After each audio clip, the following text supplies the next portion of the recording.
یعنی پلان کے بارے میں جو ہم لوگ پلانس کرتے ہیں اس کی مثل کوئی عقل نہیں، کیونکہ ہمیں سب سے پہلے نیکیاں، سب سے پہلے ہمیں تبلیغ وغیرہ وہ اپنے گھر سے سٹارٹ کرنی ہوتی ہے۔ اگر ہم لوگ دوسروں کو حکم دے رہے ہیں، خود نہیں کر رہے، یا اپنے گھر والوں سے نہیں ہم لوگ کروا رہے، تو وہ سارا بھی وہ غلط ہو جاتا ہے سسٹم۔ حرام چیزوں سے رکنے کی مثل کوئی پرہیزگاری اور حسن خلق کی مثل کوئی حسب و نصب نہیں ہے۔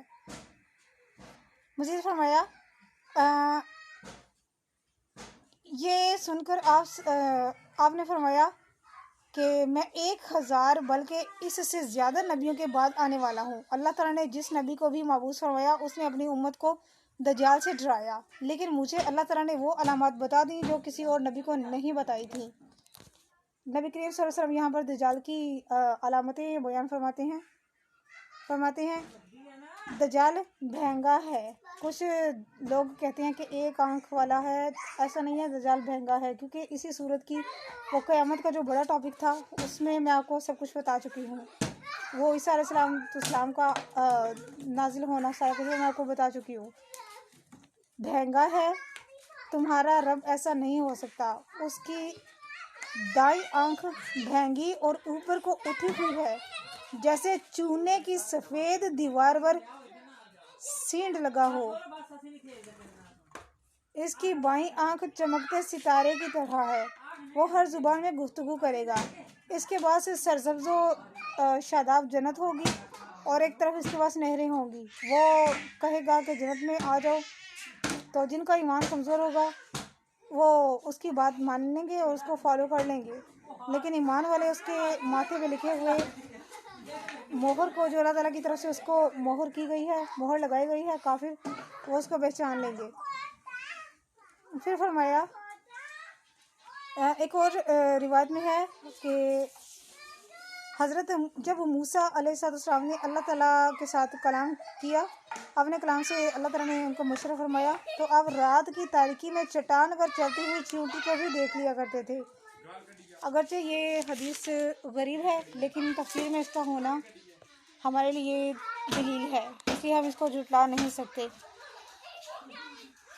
موسیٰ علیہ السلام سے جب اللہ تعالیٰ نے کلام فرمایا، اس دن آپ نے صوف کا جبہ شلوار پہنی اور صوف ہی کی چادر اوڑھی ہوئی تھی، اور آپ نے گدھے کی جلد کے نالین پہن رکھے تھے جسے ذبح کے ذریعے پاک نہیں کیا گیا تھا۔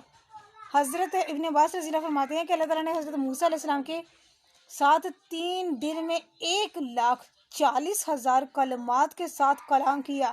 یہ تمام کے تمام نصائح تھے، یعنی کہ نصیحتیں تھیں یہ تمام کی تمام۔ اور جب موسیٰ علیہ السلام اپنی قوم کی طرف واپس آئے تو ان کو تبلیغ کی دعوت دی، ان کو دعوت دی اللہ تعالیٰ کی وحدانیت کی، سارا کچھ، اور اپنے نبی ہونے کی، لیکن ان لوگوں نے نہ مانا۔ انہوں نے موسیٰ علیہ السلام نے فرمایا کہ میں نے اللہ سے کلام کیا ہے، میں اللہ تعالیٰ سے ہم کلام ہوا ہوں۔ تو انہوں نے کہا کہ آپ اپنے اللہ کے ساتھ ہم کلام ہونے کی کوئی دلیل دے۔ تو موسیٰ علیہ السلام نے ان کو بتایا کہ میں نے اللہ تعالیٰ نے میرے ساتھ جو کلام فرمایا ہے وہ اس زبان میں تھا، یعنی کہ اللہ تعالیٰ نے ان کے ساتھ بہت سی زبانوں میں اللہ تعالیٰ نے ان کو جو وہ نصیحتیں ہیں وہ کی تھی، کیونکہ اللہ تعالیٰ کا کلام تو قرآن کریم ہے، یہ تو مہر ہے اور یہ دلیل ہے ایک پختہ۔ اللہ تعالیٰ کا جو ہے وہ زبان وہ قرآن کریم کی ہی ہے، وہ اللہ تعالیٰ کا ہی کلام ہے۔ موسیٰ علیہ السلام کے ساتھ اس دن جو اللہ تعالیٰ نے کلام فرمایا تو انہوں نے اللہ کو پکارا۔ حضرت موسیٰ سے پوچھا گیا کہ اللہ کا کلام کیسا تھا؟ تو حضرت موسیٰ علیہ السلام نے فرمایا بجلی کی کڑک جیسا، اگرچہ وہ بجلی کی کڑک جیسا شور والا نہیں تھا، لیکن تم لوگ اس کلام کو سننے کی ہرگز طاقت نہیں رکھتے۔ تو حضرت موسیٰ علیہ السلام بنی اسرائیل کی طرف لوٹے تو ان کو یہ سب کچھ بتایا۔ انہوں نے عرض کی کوئی تشبیہ بیان کر دیجئے۔ آپ نے فرمایا کہ تم نے بجلی کے کڑکنے کی آواز سنی ہے؟ اس کلام میں اللہ تعالیٰ نے مجھ سے کلام فرمایا۔ پھر کہنے لگے کہ ہم لوگ اللہ تعالیٰ سے خود بات کرنا چاہتے ہیں، اللہ تعالیٰ کو دیکھنا چاہتے ہیں، وہ سارا کچھ۔